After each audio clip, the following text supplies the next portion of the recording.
So hello guys, welcome back to the new video of Tech Yorker. In this video, I will guide you with how you can set timer in Snapchat. So for this, open the Snapchat app on your phone. Now here, tap on this clock icon to open timer settings. Now from here, you can set the timer.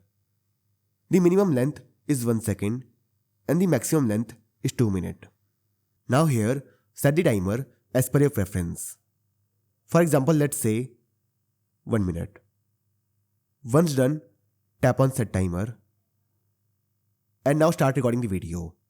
To start recording, tap on this button. And this will start the recording. Now this will start recording the video. And the video will stop automatically after 1 minute. So this is how you can set timer in Snapchat. So I hope you find this video useful. And if you do, then don't forget to like this video and subscribe our channel.